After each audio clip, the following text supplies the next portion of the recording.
So now on to our first session. This will be a keynote presentation from Daniel Knapp, Chief Economist of IAB Europe, and myself, yes, you can't get rid of me, on the European Programmatic Landscape, where we'll also share the results of Attitudes Towards Programmatic Survey and Programmatic Ad Spend Report. Over to you, Daniel. Thank you very much, David, and a warm welcome from me as well. I'm the Chief Economist at IAB Europe, and my job is really to try to quantify the size of the ad market and anticipate where it's going. And in my work, of course, programmatic is a key component of that because it has been a driver of digital advertising and a structural transformation factor within digital advertising for the last years. We talk a lot about programmatic, but there's a paradox here. Programmatic is data-driven, but it's probably the part of the industry that is most difficult to size because there are so many different definitions, perspectives on programmatic.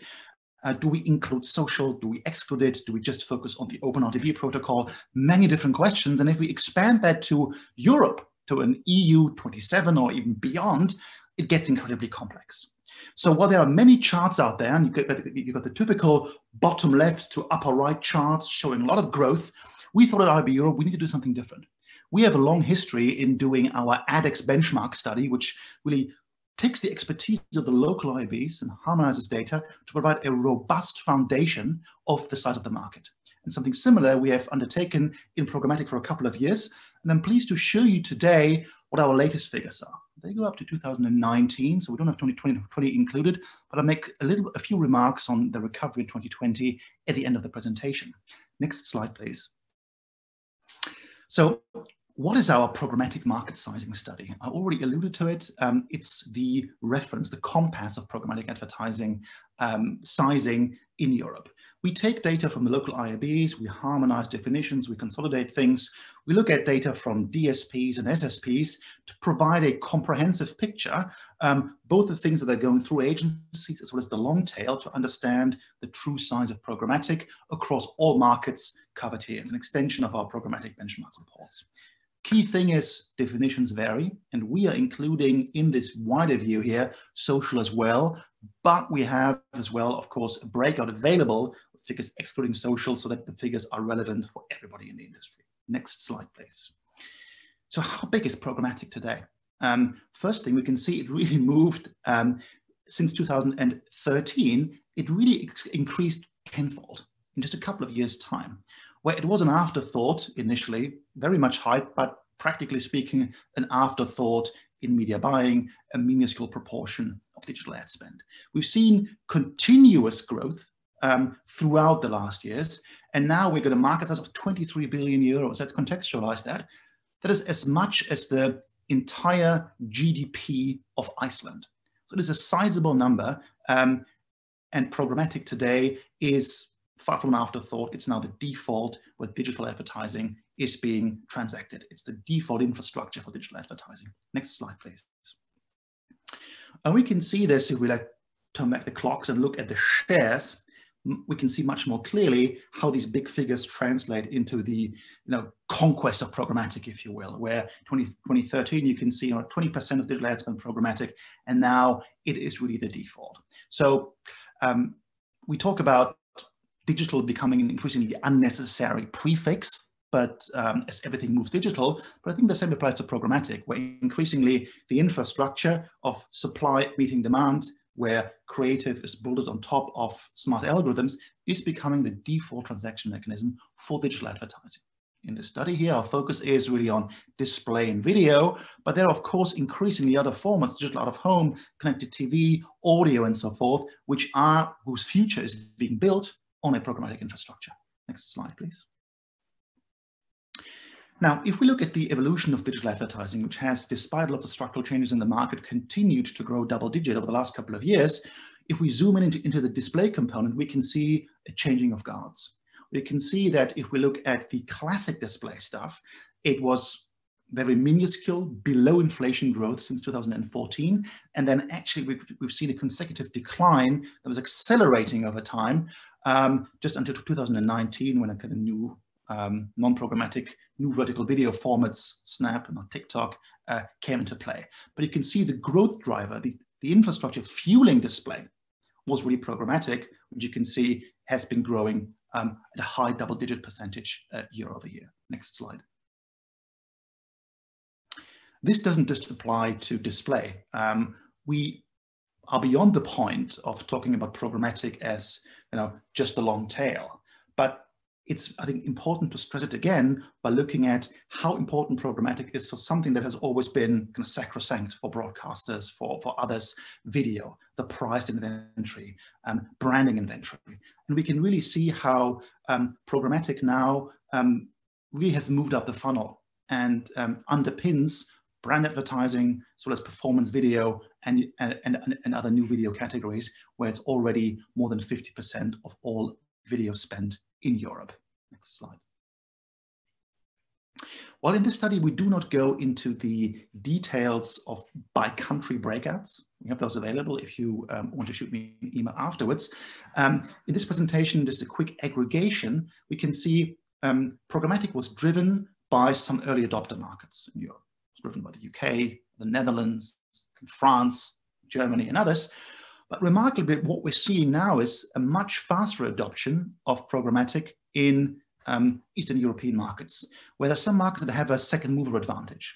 Many of the pain points in the ecosystem about transparency and control, about how to design a header bidding setup and other fairly complex things that had to grow organically, often through trial and error. As these have been resolved, it's much easier to transpose winning formulas of programmatic onto other markets. So we can see an expansion of the share of total Europe within Central and Eastern Europe in particular in the next coming years.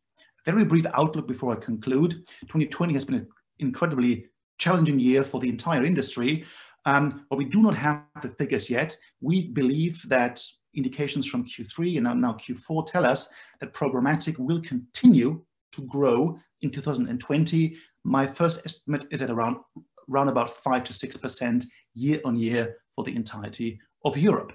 Thank you very much for the attention, and I pass back to David, who's going to contextualize these numbers with how traders and buyers and sellers really think about programmatic. Thank you very much, Daniel. For those who missed my intro to the Virtual Programmatic Day moments ago, hello again.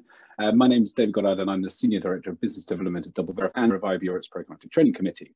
We're now going to look at the factors that have contributed to the numbers Daniel presented by reviewing our Attitudes to Programmatic Advertising study, which was released at the end of September and available on IAB Europe's website. In the next few slides, I will share some of the top findings from the research. We looked at the benefits and challenges of programmatic trading, the operational models and strategies for programmatic trading, the measurement of programmatic campaigns, and the future of programmatic advertising investment. Now in its 6th year, the Attitudes to Programmatic study has become an industry benchmark to show how programmatic advertising attitudes, adoption, and strategies are evolving. The survey attracted respondents who commanded significant volumes of advertising supply and demand. The responses came from advertisers, agencies, publishers, and ad tech vendors from 31 markets, and respondents with both pan-European and global remits. In our first question to respondents, we asked them, what are the key drivers for your company to consider investing in or increasing its programmatic trading investment? Among advertisers, better use of data was the number one reason. Since last year, it has become much more impactful, jumping from 69% in 2019 to 80% in 2020. Whereas for those at agencies, the majority are cited targeting efficiencies is their number one driver.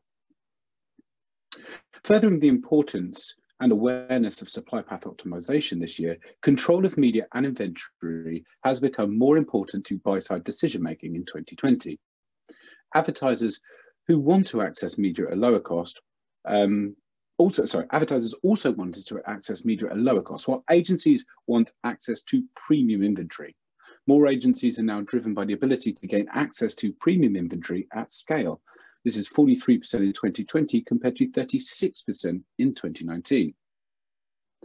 Looking at the sell side, we saw nearly half of publishers, 48%, cite data is driving their programmatic investment and strategy.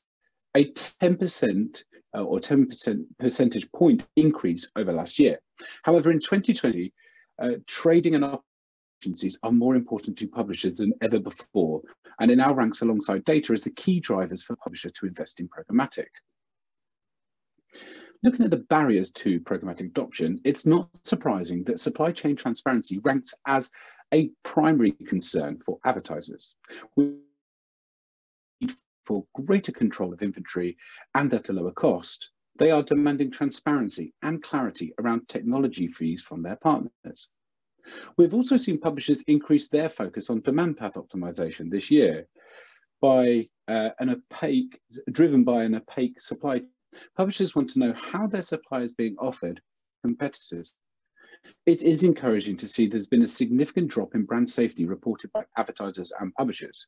However, there still remains the same level of concern for agencies. This is to be expected with their role in continuing to raise awareness in all parties to ensure brand safe environments for their clients. Now, the in-housing trend appears to be old news, as advertisers with in-house model have decreased from 38% in 2019 to 20% in 2020. This has the number of, as has the number of agencies with an in-house trading desk. Now the buy side continues to evolve towards hybrid models. The percentage of advertisers stating that they have a hybrid model for programmatic trading has doubled to 30% in 2020. So 35% of agencies stated that they had a hybrid model for programmatic trading. Over the past few years, we have been assessing the impact that consultancies are having on programmatic adoption. Industry stakeholders appear to see the value, as all advertisers that responded and a third of publishers are considering using an external consultancy. The study also looked into the human impact on programmatic. For years, there's been a battle to employ the right people, and talent remained the top barrier to programmatic investment. However, this has changed in 2020. Half the number of publishers report hiring people with the right skill set as a barrier to programmatic compared to 2019. But twice as many from both buy-side groups are concerned with talent acquisition, but it's still saw a drop. And again, on the ad tech side, with only 1 in 3 of the ad tech side consider talent acquisition a leading barrier, which again is a small drop from last year. We do need to bear in mind this research was in the field at the height of the pandemic. The study shows that there was an overall drop in talent acquisition being a barrier. This may have been down to companies downsizing their teams or pausing their recruitment rather than an increased talent pool. And in a very uncertain year, it's not a surprise that COVID may have had an impact on the results of this study.